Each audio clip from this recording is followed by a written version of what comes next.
Show you how to raise DDR panels like DDR Extreme to get in the groove sensitivity without ruining the sensors. Okay, what you got to do is the first thing you want to do is you want to take off the really thin layer stripping that's on here. It's probably like a cheaper cushion than what I'm about to. It's definitely a cheaper cushion than what I'm about to show you, and it's probably only a 1/4 inch thick.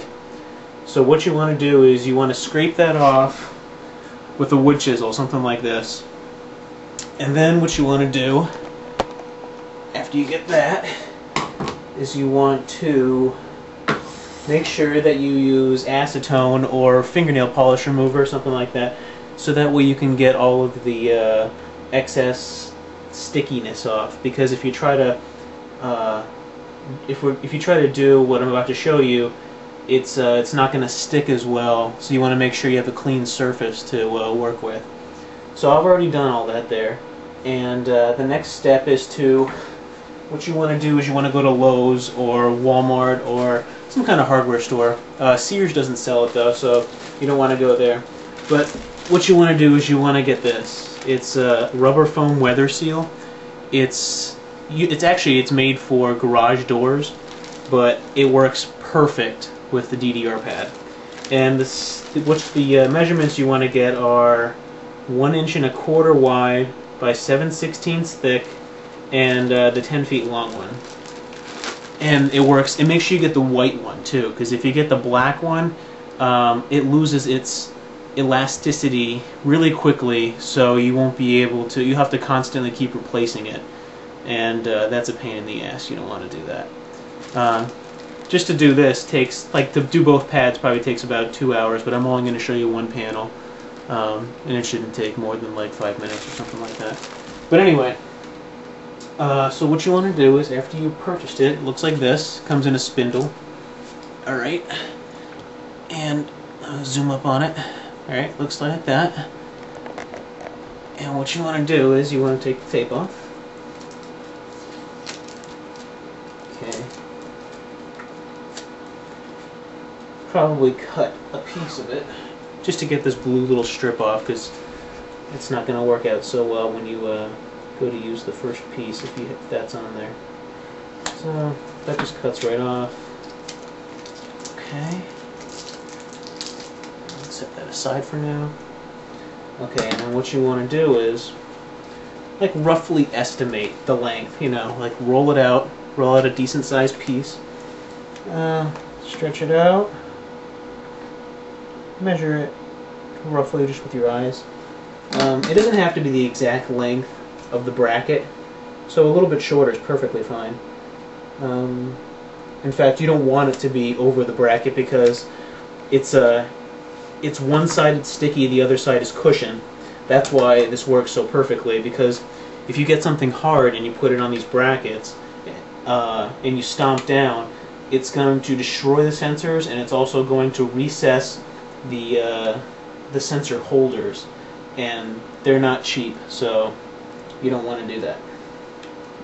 Alright, so basically there's my piece right there. Okay, sticky side. This side right here is covered with paper until you use it.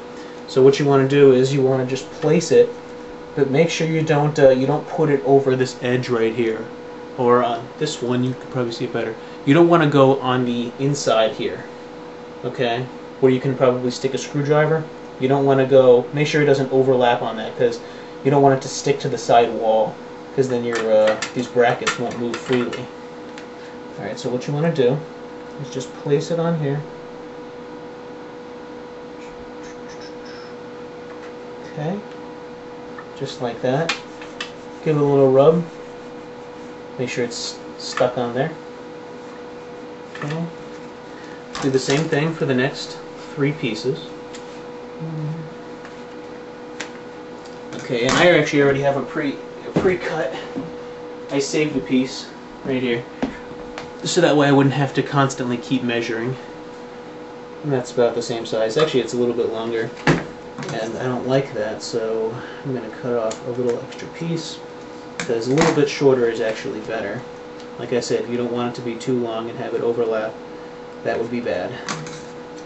and it sticks to the walls, and then you have to take out all the sensors and wash them all, wash all these brackets down here with acetone or something that removes glue pretty well.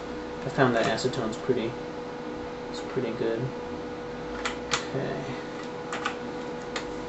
there's that one. It could be a little bit longer than that. It really doesn't matter though, as long as it's not too long. Okay.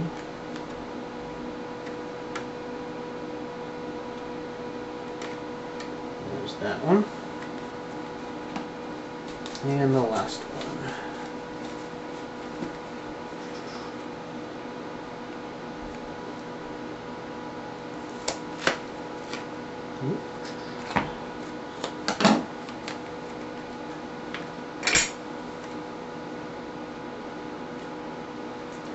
Okay, and then just make sure you didn't put it over the edge by lifting it up a little bit. Make sure it drops, because you don't want it to not drop. That would be horrible. Alright. Alright, seems like they're all working good. And then just peel off the paper. Don't forget to do that to reveal the cushion.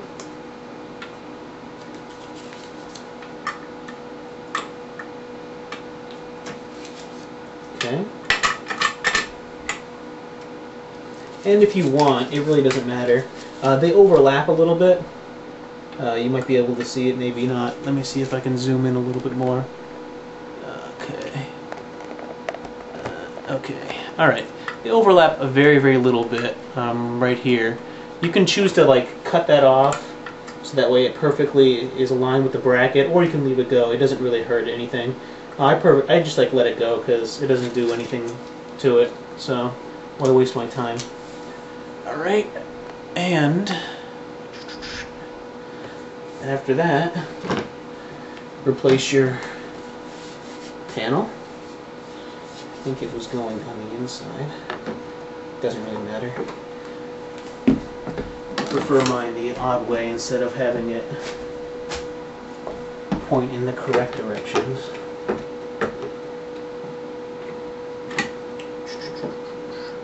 Okay, and you're going to have to press down pretty hard here, just so that way you can get the brackets back in initially, and get the screws set in. And your sensors should initially be all lit up without it wavering at all. So it shouldn't go down. It should constantly be turned on. So when I'm done putting this panel on, the sensors, or I should say this sensor, because for these 4 sensors, it should be lighting up. So this arrow right here should be constantly lighting up until I step on it for a little bit and condense it down. And then it'll go back down. Okay, I just stepped on it, so you're probably not going to be able to see that it was lit up, but it was, but it's alright. Alright, as you can see, the panel sensor is not sticking or anything on my test input. Alright, if I check it, works beautifully. It's very, very sensitive. Okay, I can literally just rest my foot in between the brackets and have where you won't even have to do the stomp to get the 3 or 4 arrows at a time. So that pretty much concludes the tutorial on how to raise the arrows up from a DDR machine without damaging the sensors or the sensor holders. You should have more tips on DDR extreme machines converted or hacked, whatever you want to call it, posted on YouTube.